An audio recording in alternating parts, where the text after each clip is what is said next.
Welcome back to the Never Drop Podcast. As I'm sure you know, you can tell by the title. I'm sure you know because you saw it all on social media. I'm sure you know because you probably watched the fight itself. You know what this episode's about. This is the Never Drop Podcast review, recap of the Gervonta Tank Davis vs. King Ryan Garcia fight that happened on Saturday night in Las Vegas, which I was there. I watched. It was incredible. I'll talk about Vegas. I'll talk about the fight itself. The incredible atmosphere was incredible, right? I don't need to come up with another word. It was incredible right there. Probably the greatest sporting event I've ever been to, and one of the best moments, times, good times I've had so far in my life. So I'll talk all about that. We'll talk about, technically what each fighter did, what's next. We'll get into everything, I promise you. But first, if you're listening on a streaming service, say like an Apple Podcast or Spotify or an Amazon podcast, I'd really appreciate it if you go ahead and followed me. Make sure you keep up with the Never Drop Podcast because, hey, this isn't the only great fight that's happened this year or is planned on happening this year, and I'm covering everything. So I'd appreciate if you went ahead and followed me on there. If you're listening on YouTube, hey, smash that subscribe button. I'd really appreciate it. On YouTube, if you're not subscribed on the YouTube, which is just the Never Drop Podcast, hey man, I'm dropping videos of what my perspective of fight night. I've already dropped one on the weigh-in. Another, I was at the casino after the fight, and Isak Pitbull Cruz and David Morrell, who had a great first round knockout as the co-main event. They're just chilling out in the casino. Got a quick video of them talking. I think that was maybe the first time they met. I'm not sure, but dapped each other up. Pretty cool video. And I'm dropping everything from the weigh-in to the actual fight to the walkout. Go follow the YouTube, subscribe on there, the Never Drop Podcast. Follow on the streaming services, and yeah, man, I think you can probably tell by how geeked and excited I am. This was a great time. If you don't know, Tank Davis, 7th round KO of Ryan Garcia in the super fight, the mega fight in boxing. There's a few other mega fights, but like I've said, this was the biggest fight to make in boxing. There's some better fights, and I'll talk about this fight in particular later on. Yeah, this was a one-sided fight, but it was a great fight. It was the fight that boxing needed. And really, they've talked about it, two fighters and their teams. I truly believe so. This will be the fight to get fighters to start fighting each other again. A great event, great time, and a great fight. I'm not going to waste any more time. Let's talk about the whole thing right here. All right, before we talk about the fight, really quick, let's go back to Friday, the weigh-in. I was there. It was a great time. I'll tell you, man, there was so many people out there. It was open to the public right outside the T-Mobile Arena.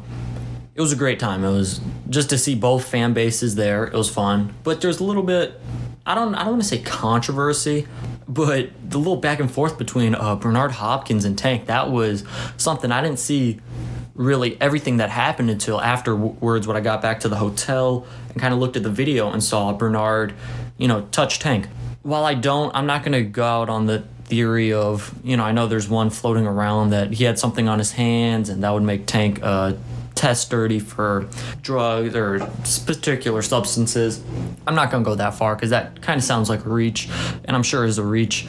But also I was confused with Bernard saying he's going to fall off the stage when I don't think he was. Either way, it was funny to see because in the crowd, in the video, if you look on YouTube, it's like, who's he yelling at? Who is he getting mad at? Just turns and starts barking at someone. And it was Bernard Hopkins. And then he goes back to putting his attention on Ryan Garcia. And I told my friend who I was there with, I bet he pushes him. It's the final face-off. You got to sell the fight a little more. The press conference on Thursday, they didn't do too much trash talking. There was a little bit, not too much. You got to sell it one more time on Friday. And I think that's what they did. Tank pushes him up there. Teams holding each other back, like no one was gonna do something, because the next night, that was their time to actually do something. So the weigh-in was cool. I know the lot was made out of the rehydration clause. Tank was underweight, Ryan was underweight.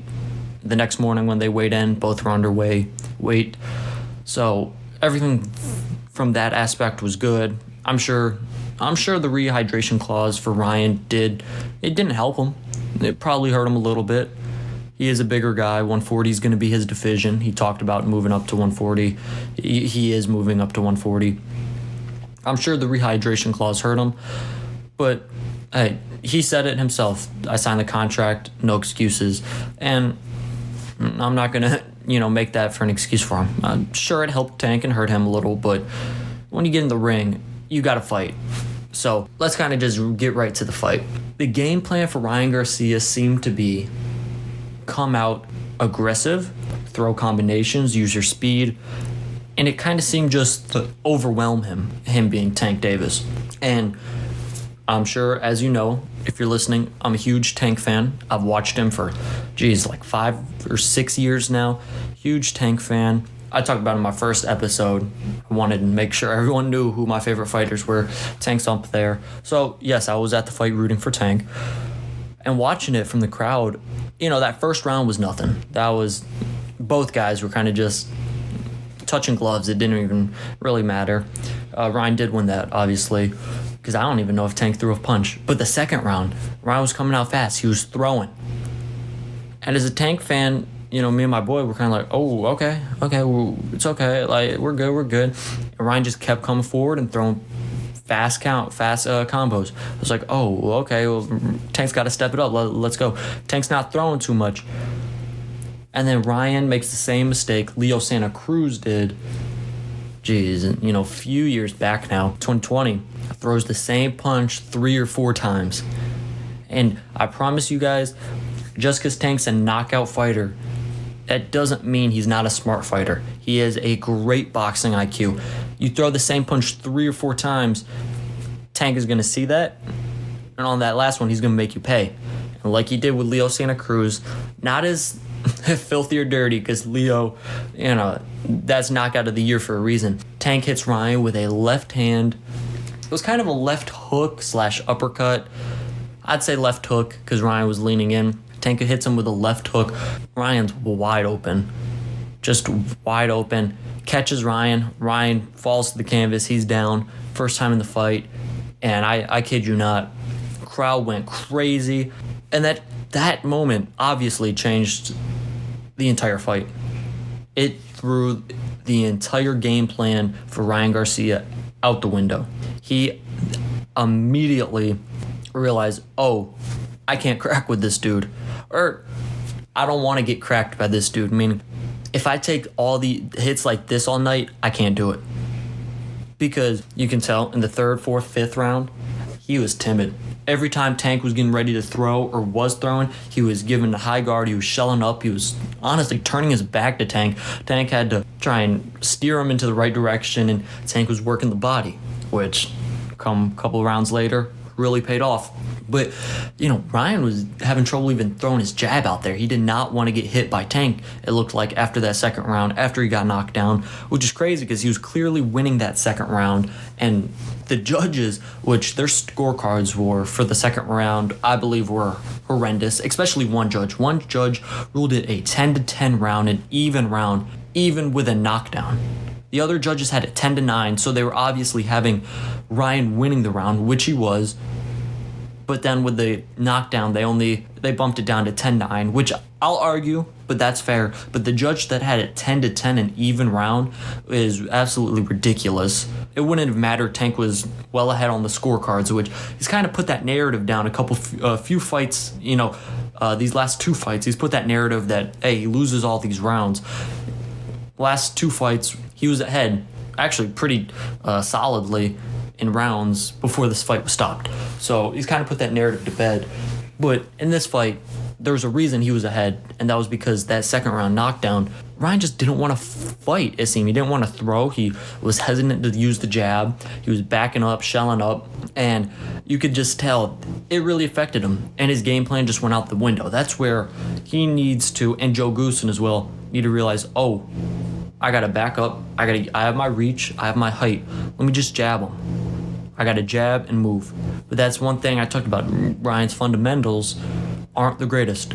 Aren't where, say, a Tank is.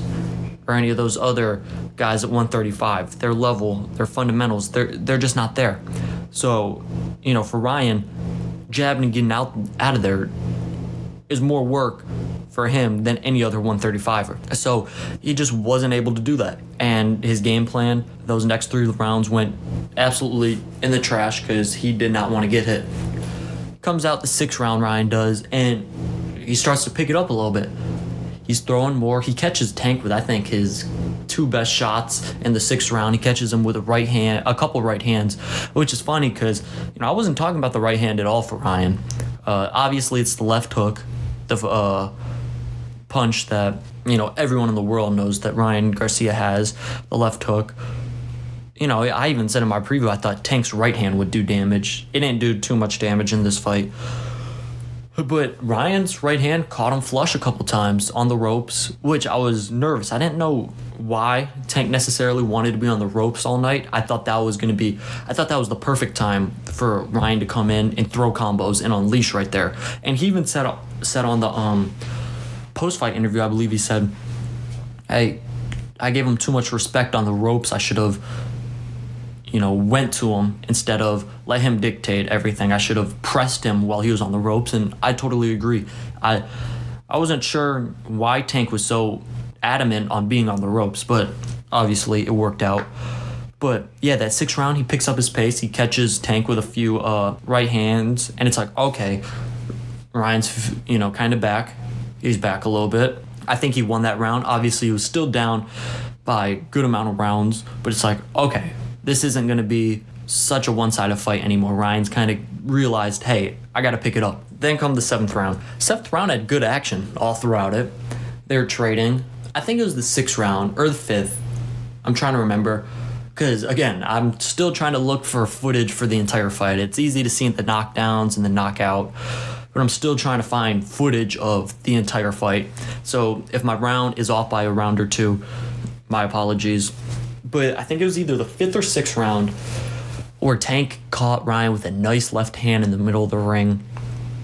So he was still throwing power punches, Tank, but Ryan was coming closer. He was moving in, and there was that shot I'm mentioning, the 5th or 6th, it looked like kind of stunned Ryan, but it didn't do too much to him. So I was like, oh, okay, maybe Ryan's, took that punch and was like, all right, one shot, I was off guard, off balance, he got me.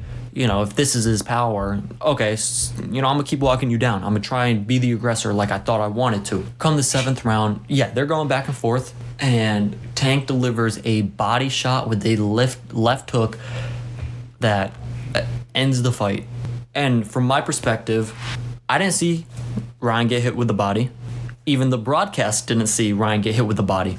I've been rewatching the broadcast, and they're talking about the moment they're exchanging, both of them. Ryan actually clips Tank with a right hand on the temple. Tank is underneath, he's shorter, gets that left hook to Ryan's body. From my perspective, Ryan's backing up, and it looked like I was looking at Tank's back, the corner that this was happening at, and Tank, it looked like Tank was walking Ryan down. And of course, Ryan's the taller fighter, so I could kind of see Ryan's head, and then all of a sudden, he ducks below, and I'm like, what's going on? And Tank jogs back to the other corner, and Ryan's on a knee. And it's like, oh, crap, what did he get hit with? What happened? On the broadcast, they're like, Garcia's right hand. Oh, Garcia's on a knee. They didn't even see that Tank had thrown the left to the body, the liver shot that did it. That did it. That liver shot was enough for Ryan Garcia. He said he was out of breath. He couldn't breathe. Decided, hey, I'm going to take a knee. And he just couldn't get up in that 10 count. And I know a lot of people are talking about, hey, he quit. He's a quitter. Well, of course, yeah, I'd have loved for him to get back up. In that moment, I'm pretty sure, he probably couldn't breathe. I played football 1 year, and I got leveled, and I couldn't breathe for like a minute, right? You're just like, oh, crap. I'm sure getting hit by that was on the same level, or probably a little bit way harder than some tackle in football. So, yeah, I'm not going to be one of those people that say, oh, he's a quitter, he quit. No, I'm pretty sure that power punch did something to him. And I'm fortunate, because I would have loved to see the fight continue. And I would have loved to see Tank close the deal with maybe a harder shot, bigger shot, sent him down to the canvas. But hey, that's what it took. Tank Davis gets the win, puts Ryan on his knee, and that's it. That's how the super fight ends. I find it ironic that, hey, I was talking about it, you were talking about it, everyone was talking about the left hook from Ryan will do the job. If you're a Ryan fan, if you're Ryan Garcia himself, he's talking, all I need is the left hook. All I need. What ends the fight is a Tank Davis left hook to the body that Ryan Garcia cannot get up from. And let me be clear, this was a KO. This wasn't a TKO. I know some people have been confused by the two. No, the ref didn't stop the fight. Ryan couldn't answer the 10 count there, so it's a KO. There's a slight difference, but put respect on, that power from Tank that, hey, he couldn't get up from that 10 count. But even without that 7th round knockout, it was clear. Man, these two were on different levels. This was some of the best work we've seen from Tank, as I think, obviously, he treated Ryan like he was Rolly. He wasn't trying to get hit by Rolly, and he wasn't trying to get hit by Ryan. You could tell that through the first couple rounds. Anytime Ryan was getting in close, when I was talking about him being the aggressor, Tank was holding. He was clinching. And Ryan, to his credit, he was fighting out the clinch. Tank was trying to clinch and keep clinching, and Ryan kept throwing punches and kept hitting Tank. It kind of looked dirty from one perspective. You could say, oh, it's dirty, he's holding. But that's a smart move by Ryan. Until the ref breaks it up, keep throwing punches. And I was thinking, hey, if Tank is going to continue to do this, he's got to be aware that Ryan will try and fight out of the clinch, and he'll get hit when they're tied up. Obviously, in the second round, that the whole narrative changed about that. But it just showed, hey, once Ryan realized the power from Tank, he wasn't going to do anything. His defense was better, clearly. Offense, he's a great counterpuncher. He counterpunched both knockdowns, the first and then knockdown, then the second, which led to be the knockout. He's a great counterpuncher, and he doesn't throw many punches. That's the thing. Tank is going to wait and wait and wait until you're open. He's going to hit you, and he's going to hit you hard. I think I saw a stat saying in the first 2 rounds, Tank had only thrown 4 punches. 4 punches, and think about that. Ryan hit the canvas from one of those 4 punches. In total, I think he only threw 103 punches to Garcia's 160, or somewhere close to that number, is what I've seen. Crazy. He's extremely accurate with a low output, and he hits the hardest, right? That's why it's going to be interesting to see when he fights these other guys. Does he need to increase his output? Because say like the Leo Santa Cruz fight, that's the Tank that I believe has the increased output. He's not always looking to counterpunch. He'll go blow for you. I always go back to that Leo Santa Cruz fight. He'll go blow for you. But this fight, he took his time. And I think the moment was a little big for Ryan. I mean, Tank had been on these moments. Not this exact moment, because this transcends the sport of boxing. This was a cultural fight. This was huge. Everyone was talking about this fight. I had people that never watched boxing in their life talking to me about this fight. They're Tank fans now. Talked about Mayweather-Pacquiao, how non-boxing fans get into this, then they find their fighter, then they find how good the sport is. This is that fight. And I've seen it firsthand, people talk to me about that being the case. So I think Tank put on a great show, right? But he had been in those moments before. Ryan, he had never been on pay-per-view before. Pay-per-view before, excuse me. And I think the moment was a little big for him. Granted, I'm not going to say, oh, he lost because it was too big for him, pause. No, I think just there's a difference. Also, I got to mention, we should have known it was going to be over when Tank walked out with Chief Keef. As soon as they announced him and then Love Sosa started playing, I was like, oh, he's not playing around. Right, he was walking out with Sosa. Not playing around when you walking out with, Chief Keef, man, with Sosa. That was pretty cool. I was thinking it was going to be Lil Baby, walking him out. But Baby's walked him out twice before, so go with someone different and no one better. And, you got Sosa walking you out. That was awesome. But, yeah, ends with a body shot. And this is funny. This went over my head. I'll raise my hand in a minute. It went over my head. Tank, in its pre-fight interviews all throughout, the month leading up to this, kept talking, Ryan gets hurt to the body. Ryan gets hurt to the body. As we know, as Ryan has said, he did have a mole in his camp. Tank said that, okay, maybe he's just lying. No, Ryan announced, I did have a mole in my camp. Disappointing. Yeah, whatever. Tank knew Ryan got hurt when he got hit to the body, which now makes so much sense because every time Ryan would shell up and say turn his back, I talked about Tank kind of steering him in a direction. Tank was steering him so he could just pound the body. Pause. He wasn't just looking for headshots. He was punching the body, punching the ribs, punching the liver, and eventually what got him was the body shot, the liver shot. So while Tank was talking about this and, everyone's like, okay, yeah, right, it'll break him down. People want to say, body shots will help break him down, expose him, then you can hit him. Tank knew all along. His team,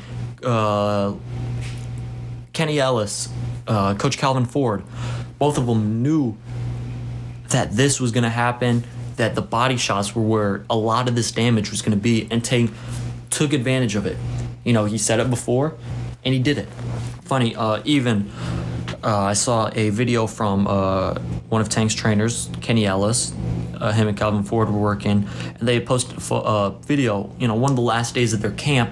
Tank was working with Kenny Ellis, and the exact shot that he threw and hit for that knockout, they were working on. So they knew how this was going to go. They knew the fighter that Ryan was, where his openings were going to be. There's another video of them working on the first knockdown. Ryan's not fundamentally sound. So they knew this, and it happened, right? So the left hook does it for Tank, getting the W. And I think it was just a great performance. The debate now is Tank the face of boxing? What is this? This is either a 6th or 7th pay-per-view. He sells out arenas wherever he goes. People are traveling to go watch Tank. People are traveling, I came from New York to go watch Tank. I'm sure a lot of people, he sold out Atlanta, sold out LA, sold out Vegas now, sold out Washington, D.C., with other, New York City. Is he the face of boxing? For non-boxing fans and younger boxing fans, the younger generation, yeah, he is. He's the face of boxing. For people who are die-hard boxing fans, and I'll throw in people that are boxing fans into that mix of he's the face. For people that are die-hard fans, Canelo will, at this point, I'd say for them is the face of boxing. I think it's split. If you want my opinion, I think Tank is the face of boxing. I think Tank is the face of boxing, and Earl Spence is my favorite fighter. Top 3 fighter in the world. He's not the face. Tank Davis is the face, and Earl's a couple slots down from Tank, right? Tank has continued to fight, and he only had 2 months between the last Garcia, Hector Luis Garcia, and this Garcia, Ryan Garcia, right? He's fighting on a regular basis. He's selling them out, and now the fact he did the biggest fight in boxing with a knockout win. At this moment, I say he's the face of boxing. I know Canelo fights in about a week and a half or 2 weeks, but he's fighting someone that, he's fighting in Mexico for his country, which is awesome, right? He wants to give back to his country, but he's fighting someone that, really kind of poses no threat. We all expect Canelo to win that fight. Say Canelo fights, though, a David Benavidez, or has another fight with Bivol. Okay, yeah. He might be back to being the face of boxing, but at this second, man, Tank Davis is the face of boxing. And a lot of people want to keep saying Canelo, but right now it's Tank Davis. I'm sorry, you ask a lot of people that don't watch boxing, hey, who's your favorite boxer? What's the last fight you watched? Oh, Gervonta Davis, Tank Davis. And even people, I'm a huge boxing fan. I watch everything. Most things. I won't say everything. A lot of boxing. Not everything. Most things. Tank's the face. No one on social media is covering a fight like how they cover Tank fights. Right now, he's the face. And speaking of the face of boxing, it was awesome to see the former face, Floyd Mayweather, in the ring at the fight supporting Gervonta Davis. We know that their relationship's been a little rocky, right? Tank left Mayweather Promotions, and I don't think Mayweather was too happy about it. But we'd seen Leonard Ellerbe, I believe at the Hector fight. Tank was actually looking for him in the crowd. So it was like, oh, okay. They got a good relationship. He was actually on the podium.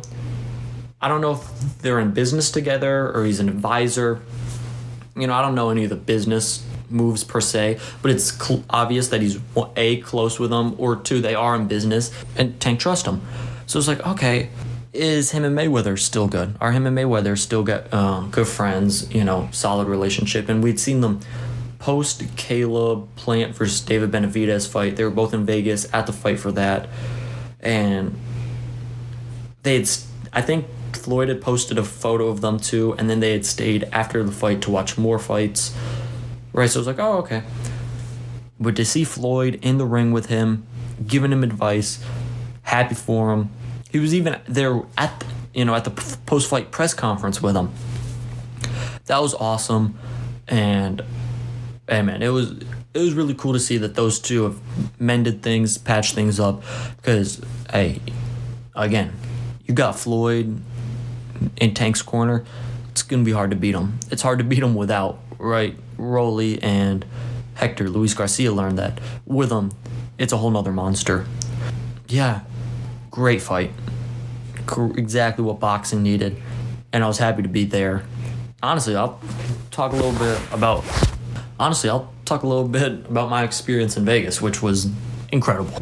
All right, so like I said before, I got in there Friday morning, so kind of chilled around Vegas. Was cooling around Vegas for a little bit. Went to the weigh-in. That was fun, man. I obviously touched on that earlier. Mike Tyson was out there. A couple other fighters were out there. I'm blank on the names, but it was cool, right? I was able to meet and see a few different celebrities. It was actually, Vegas. That's the thing with these big fights, man. They attract everybody. They attract everybody to the fight. And, they put Mark Wahlberg on the screen, Mike Tyson. Who else did they put on the Jumbotron? I'm forgetting. But I'm sure at home watching the fight, they showed, a lot of the celebrities that were there. And there were plenty. I know Jimmy Fallon was there. I saw a reaction of him to the first knockdown. It was incredible. Friday, I was at the Louis Vuitton store, and Amari Cooper was in there. Oh, okay. In line at Chrome Hearts, Asep Bari just walked in. Kai Cenat, who, if you remember, that's the streamer, the Instagram Live, that Tank and Ryan were on when they bet their entire purse. Which Tank did say in the post-fight interview, hey, Ryan can keep it. Which, obviously, that wasn't going to get done. These guys were fighting for crazy amounts of money. Ridiculous. And so, yeah, they're going to keep their own money. Don't worry about that. Yeah, it was, I dapped up. I don't know if anyone here, if you're not boxing fan. Obviously, you're a boxing fan. Basketball fan. Dapped up Colin Sexton, just randomly in the mall. Oh, what's up? My friend was like, hey, that looks like Colin Sexton. He kind of turned around. It's like, oh, that is Colin Sexton. Just cooling around. Point guard for the Utah Jazz. That is. Who else? West Side Gun. He's a rapper. Ran into him twice. I ran into Ryan Garcia's father at the casino at 2 a.m. Saturday morning. He was out early on fight night. He was at the casino. Walked right past him. People were asking for photos. I totally forgot about that. Who else? Oh, David Morrell after the fight Saturday back in the casino. David Morrell, Isak Cruz were there. Talked about how that video's up on YouTube if you want to go look at that. Rolly's trainer Bullet was right there with him. Ellie Sedback, he's one of my favorite boxing reporters, kind of YouTube guy on Instagram. He's an incredible follow what he does. He was right there with him. I was in one of the video he took of that, actually. You can check me out in one of those videos. But yeah, it was a great time to fight. Happy, good seats. Crazy that the capacity, I believe they said, was 20,000 for that arena. There was just under 21,000 people there. So they sold crazy amounts of tickets for this fight. Like, I was looking at the floor, and I was like, how are all of those people fitting down there? It looked packed on the floor, but it was a great time. Vegas was a great time. Again, one of the best weekends I've had. I know not everyone's here to listen to me talk about my weekend, but yeah, the weigh-in, the fight, watching, I know we talked about Tank and Ryan. The David Morrell fight was sat down like, okay, got one more fight till Tank fights. Morrell knocks him out in the first round. It's like, oh crap. Even my friend, texts me back home. He's like, first round? That's crazy. Like, you really flatlined him. It's incredible. Great show put on by everybody involved with this fight. Vegas was popping, right? I've been to Earl Spence fights in Dallas, and you bring the city out, man. The city feels alive, and you're proud. I'm from right around Fort Worth and Dallas and Arlington. You feel like, oh yeah, this is the city. You're proud. But this felt, man, like, yeah, I'm with Tank, right? It just felt that way. And afterwards, obviously, Tank fan, I felt like I won the fight. Great event. I'm looking forward to more of these events happening, man. I want to go to Vegas to cover these events. Incredible. When you have stars talking about this from other sports, and not the diehard boxing fans, say like Dame Lillard. Dame Lillard's a diehard boxing fan. He was there as well. You got these guys talking about this fight that aren't your usual boxing fans. You've got something. So I want to see these continue and continue and continue, because I think, hey, boxing can only go up from here. Yeah, so that was my experience, but quickly, let's just hit on what's next for each of these guys. Ryan already talked about, he's going up to 140. I don't blame him. That's a smart move for him. Go up to 140. Start doing what you got to do at 140.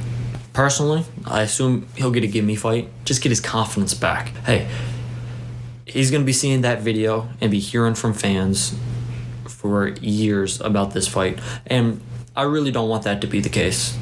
I'm a Tank fan, so I've always couldn't stand Ryan calling him out. Knew, going back and forth, we can't beat him. But you will not see me make fun of Ryan at all. He put everything on the line for this fight, and there's nothing but respect from me, and I hope everyone else for him, because he did something a lot of people wouldn't do, and he made one of the biggest fight in boxing. He was a part of that. So I don't want to see people bashing him. I know Pitbull Cruz was talking about, hey, if I'm a C-level fighter, you must be a Z-level fighter. That's referring to Ryan not fighting Pitbull, I think a year ago, saying he was a C-level fighter. But hey, those are boxers talking. But no, I don't want to see fans disrespecting him or anything. You can be mad at his performance, but hey, he stepped in the ring when a lot of others wouldn't and made this fight happen. So much respect, and hey, he gained a fan. I will be tuning in for more Ryan Garcia fights down the line. I know potentially, what about a Teofimo Lopez at 140? Teofimo has a really tough fight against Josh Taylor coming up, I believe in June. So we got to see. We will see. All will be told at 140. I'm sure Ryan will take his time, get back in the ring when he feels comfortable and has his confidence. Now, Tank Davis. Where does he go from this mega win?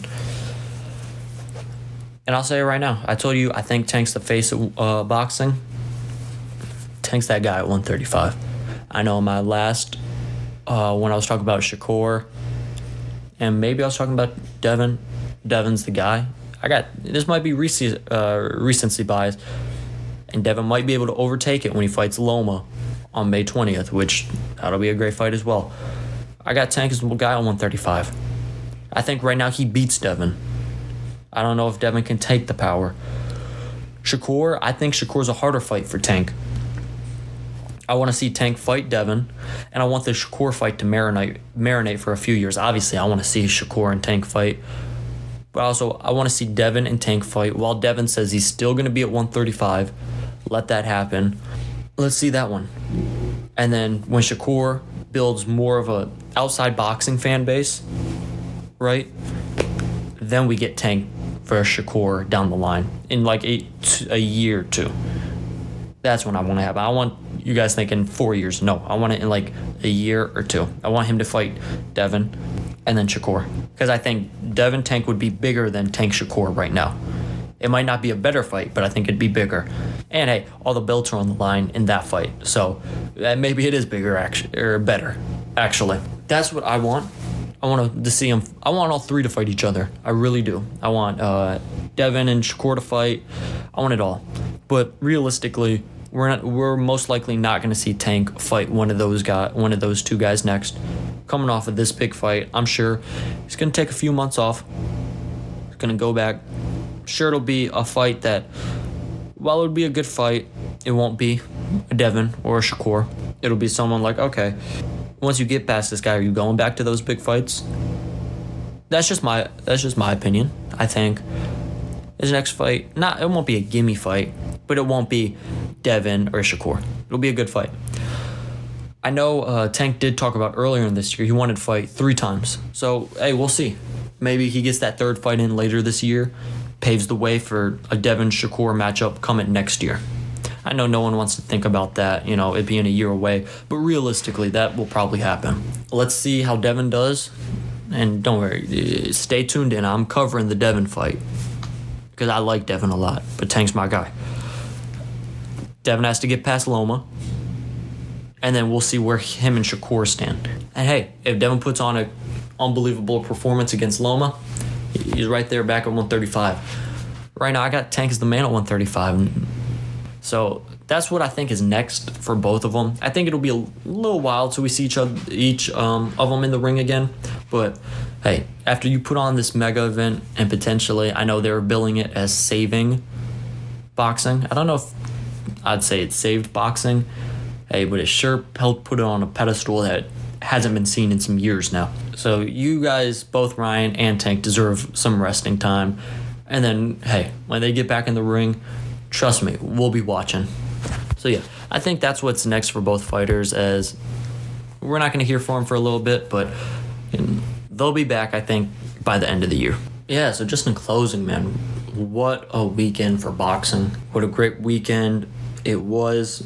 Boxing was the eyes of the sports world were on boxing this weekend. And this can happen so much more, man. I really hope this is the fight that gets that to happen, because I think it was a good showing for boxing. It was a good showing out. Everyone came away happy, and I think it was just incredible. Vegas was on fire. Everything worked out this weekend in favor of boxing. Boxing was the real winners, along with Tank Davis. Don't want to forget about that. But incredible. I was happy to be there. One of the greatest weekends, one of my best moments, watching that fight. Incredible. So yeah, that's what I got to talk. That's what I'm talking about for this fight. I appreciate you, everyone, tuning in. I think I covered everything. A lot to cover from this fight. Again, you're listening on Spotify, Apple Podcasts, Amazon Podcasts. Hey, really appreciate it if you press that follow button. Keep up with me. Keep up with the Never Drop Podcast. If you're on YouTube listening, I appreciate you. Please press that subscribe button. If you're not on YouTube, go follow it, man. Go subscribe to it. The Never Drop Podcast. I'm dropping videos all week of my perspective of fight week, of the fight. So check it out, man. Go watch those. Go check them out. Yeah, incredible week. I'm ready for more in boxing, right? I'm disappointed. No Virgil Ortiz fight this weekend, which was scheduled. I wish that was happening, but it's not. I wish Virgil the best, covering from his injury. Canelo fights May 5th. I don't know if I'll have time to cover that. Moving out of college, that takes a little bit. So if I will, trust me, that will get covered. If not, looking like, I know Rolly fights the 13th, and then Devin Loma fight May 20th. That's the fight, man. May 20th, undisputed titles on the line at 135. Hey, can Devin respond to the statement Tank made this past weekend? We'll see. This has been the Never Drop Podcast. I appreciate you listening. Still listening. Thank you. That's all I got, man. I'm out. Peace.